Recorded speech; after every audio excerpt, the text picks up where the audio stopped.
સવારે પહેલું મત આપવાનું. મત આપવો જ જોઈએ, આપવો જ જોઈએ. જે એમનો અધિકાર બી છે ને એક ફરજ બી છે. દેશ માટે કરવું જોઈએ.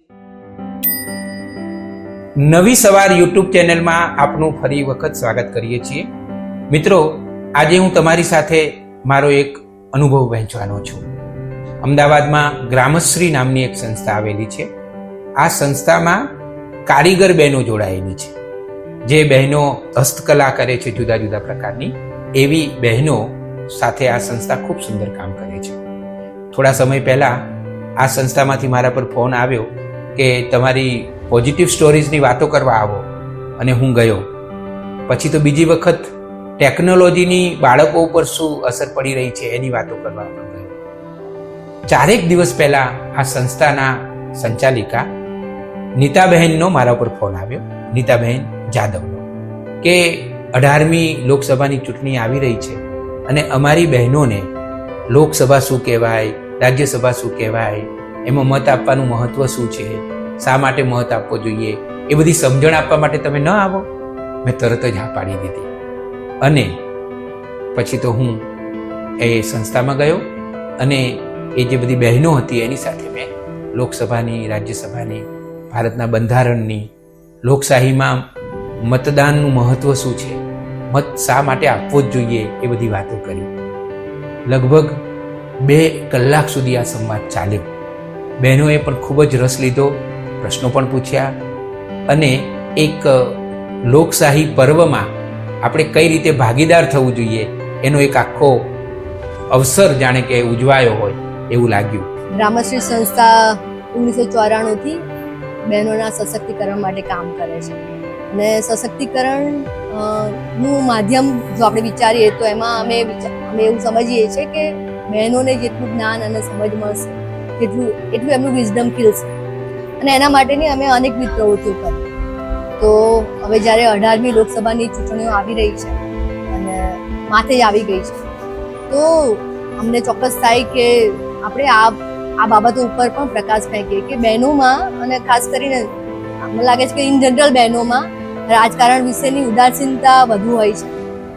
જાણકારી ભાગ્યે જ કશું હોય છે, અને જે કંઈ પણ જાણકારી હોય છે એ પણ આધારભૂત નથી હોતી. તો વિચાર આવ્યો કે ભાઈ આપણે જ્યારે સંસ્થા તરીકે સમાજ સેવાના કામો કરીએ છીએ ત્યારે બહેનોને લોકસભાની ચૂંટણી વિશે પણ માહિતગાર કરવા જોઈએ, સાચી સમજ મળે એમને, આપણું આખું આ તંત્ર, દેશ કેવી રીતે ચાલે છે એની એક સમજ મળે, બેઝિક સમજ મળે, અને શા માટે વોટ કરવો જોઈએ એ સમજ મળે. એટલા માટે એ ઉપક્રમે અમે નવી સવાર સાથે આ કાર્યક્રમ કર્યો. મત આપવો જરૂરી છે. મત એ આપણો અધિકાર છે. વોટ આપી આવવાનું, બસ એ આપણી જે જવાબદારી છે. લોકશાહીને વધારે મજબૂત કરવી હોય તો પહેલા તો દરેક નાગરિકે પોતાનો મતનો ઉપયોગ કરવો જોઈએ. મત આપવાથી કોઈ સારી વ્યક્તિને આપણે ચૂંટી શકીએ છીએ. આપણી દેશની સુરક્ષા માટે અને એના સમૃદ્ધિ માટે કરવું જોઈએ. કે ભારતનો નાગરિક છીએ એટલે આપણે વોટ આપવો પડે. ઘણું બધું જાણવા મળ્યું, સમજવા બી મળ્યું. વોટ આપતા હતા અને બધું આવી બધી કોઈ માહિતી નથી, પણ તમારાથી આ માહિતી મળી બહુ સારી લાગી.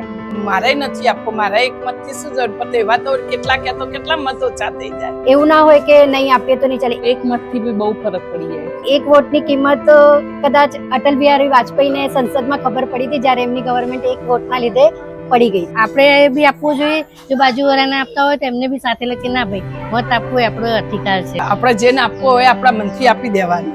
સવારે પહેલું મત આપવાનું. મત આપવો જ જોઈએ, આપવો જ જોઈએ. જે એમનો અધિકાર બી છે ને એક ફરજ બી છે. દેશ માટે કરવું જોઈએ. One of the best programme કે લોકસભાની ચૂંટણી માટે જે ચૂંટણી પંચે જે કાર્ય કરવું જોઈએ, જે જાગૃતિનું કાર્ય, એ આજના આ કાર્યક્રમ દ્વારા બહુ જ સારી રીતે થયું હું ચોક્કસ માનું છું. જો આપણે લોકશાહી ટકાવી હશે અને એને વિકસાવી હશે તો એક નાગરિક તરીકે મતદાન કરવું જોઈએ. એના માટેના પણ ઘણા બધા વિકલ્પો છે. મતદાન કરવું, ન કરવું, કોને મત આપવો, એ દરેક મને લાગે છે કે વ્યક્તિગત જાણકારી, રસના વિષયો છે.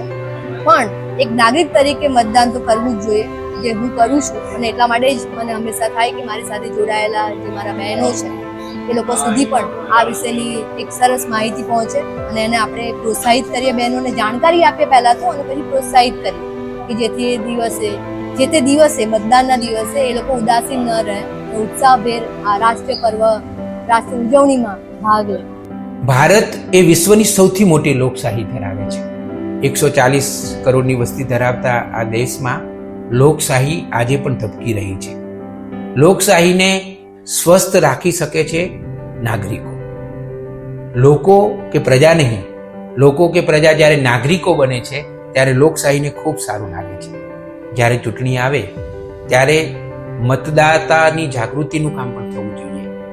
ગ્રામશ્રી સંસ્થાએ આ કામગીરી સરસ રીતે કરી અને એમાં નવી સવારને ભાગીદાર બનવાની તક મળી. એ પણ અમારા માટે ઘણી આનંદની